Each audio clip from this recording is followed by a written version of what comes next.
Yo, balik lagi di Jul ID. Jangan julid tambah data yang valid. Nah, sudah lebaran. Dan sekarang saatnya untuk mengucapkan minal aidin wal faizin, mohon maaf lahir dan batin ya.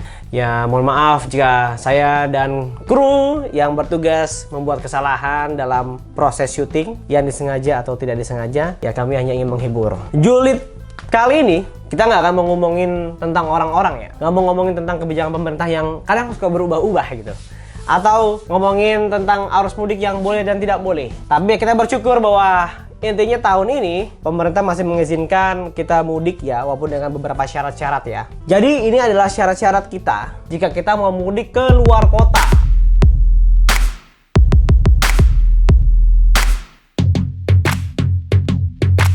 Ada beberapa syarat dan aturan-aturan yang telah diberlakukan pada 28 April. Yang pertama adalah wajib PCR. Jadi aturan tersebut tertuang dalam Adendum Surat Edaran Satuan Tugas Penanganan COVID-19 Nomor 16 Tahun 2022 tentang ketentuan perjalanan orang dalam negeri dalam masa pandemi COVID-19.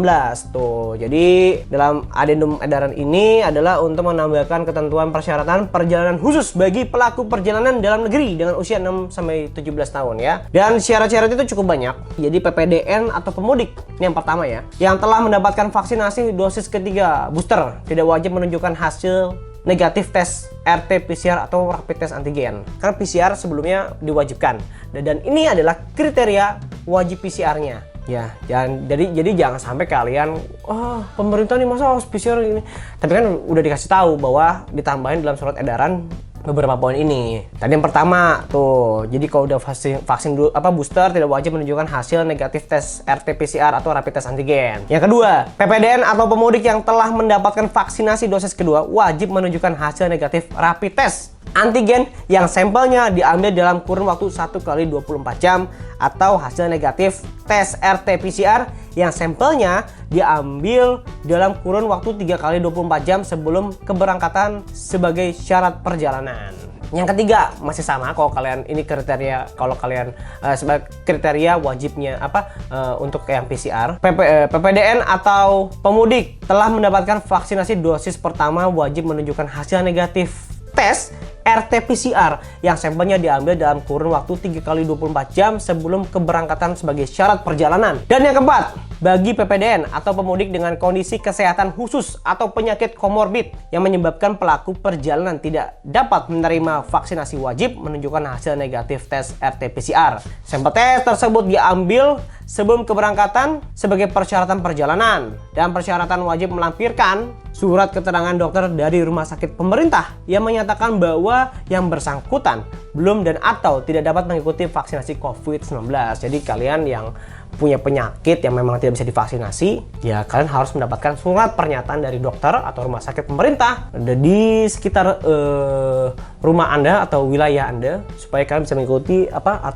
supaya kalian bisa melanjutkan perjalanan kalian untuk mudik gitu loh. Dan ini yang terakhir, yang keenam, PPDN atau pemudik dengan usia 6-17 tahun dan telah menerima vaksin dosis kedua dikecualikan terhadap kewajiban menunjukkan hasil negatif rapid test antigen, namun wajib melampirkan kartu dan sertifikat vaksin dosis kedua. Jadi itulah aturan yang terbaru perjalanan dalam negeri yang berlaku mulai 19 April lalu gitu loh. Jadi ini sebagai kriteria pemudik yang harus memenuhi syarat mudik lebaran 2022 untuk wajib tes PCR ya. Jadi kalian yang mau tes PCR harus tahu peraturan-peraturan tersebut.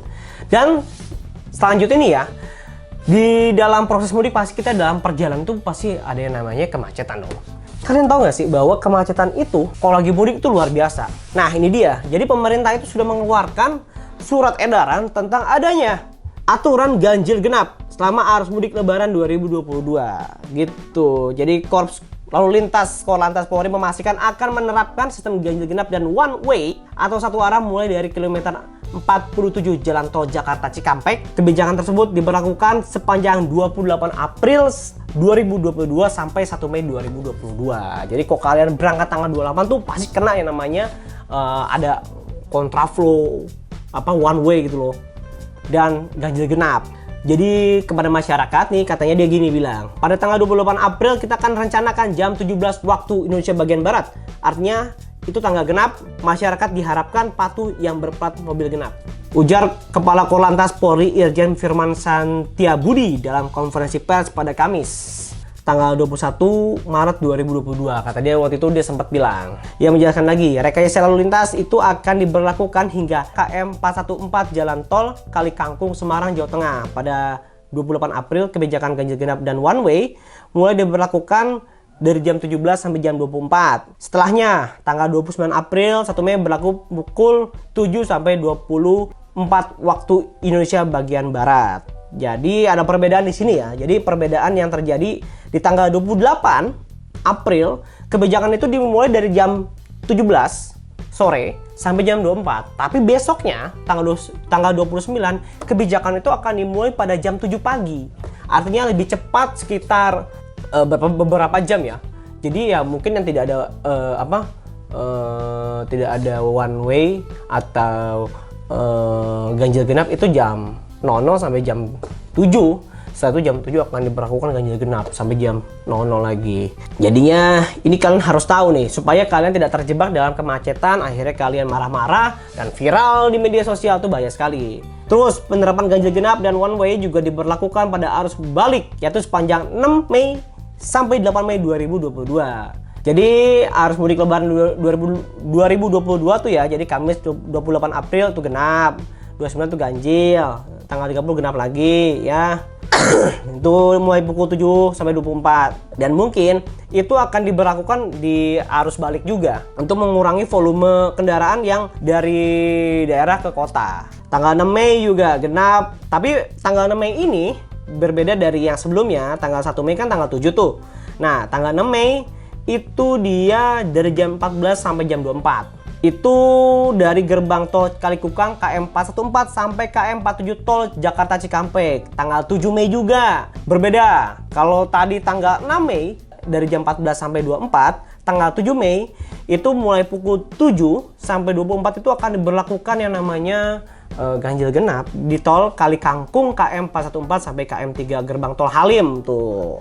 Minggu 8 Mei juga dari jam 7 sampai jam 24 dari Kali Kangkung KM 414 sampai KM 3 gerbang tol Halim ya. Itu adalah beberapa syarat-syarat dan aturan-aturan pemerintah terkait mudik lebaran dan arus balik. Jadi semoga kalian yang mudik dan lebaran di sana di daerah di luar kota ya harap tahu bahwa pemerintah sudah membuat peraturan itu, jadi tolong jangan dilanggar karena beberapa masyarakat banyak yang kadang melanggar peraturan pemerintah yang sudah ditetapkan sebagai bentuk untuk agar masyarakat patuh gitu loh dan tidak semena-mena.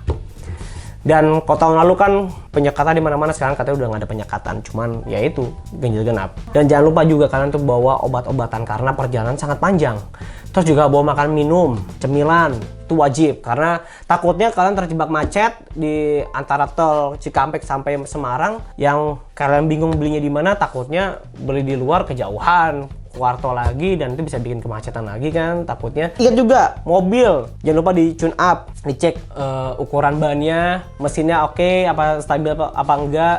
Jika kalian ngantuk tolong jangan lanjutkan perjalanan karena itu berbahaya, bisa mengakibatkan kalian kecelakaan, akhirnya menghambat seluruh akses perjalanan, itu sangat dirugikan orang lain. Jadi kalau kalian ngantuk capek, belok kiri masuk ke rest area. Dan jangan lupa juga untuk patuhi tentang PCR itu, oke? Dan cukup sekian, terima kasih dan semoga ini bisa bermanfaat untuk kalian pada saat kalian perjalanan. Dan saya menyampaikan apa yang saya lihat terhadap aturan pemerintah. Semoga aturan ini tetap diberlakukan dengan baik dan tidak ada lagi yang terjadi atau berubah-ubah gitu loh, karena aturan ini sudah ditetapkan sebelum jauh-jauh hari sebelum lebaran. Oke? Terima kasih. Minal aidin wal faizin, mohon maaf lahir dan batin. Sekali lagi ya, jangan lupa untuk share video ini ke teman kalian, ke para pemudik, ke orang-orang yang mau keluar kota, dan jangan lupa untuk like, comment, dan subscribe. Dan jangan lupa juga kalian untuk download aplikasi Genpiko di Play Store dan di App Store. Nah, itu semua tuh ada tuh. Tinggal kalian cari, terus klik install. Udah selesai. Terus kalian baca, update. Karena kita selama lebaran akan update terus proses arus mudik itu. Oke? Genpiko, tahu kamu banget. Sampai jumpa. Selamat berlebaran.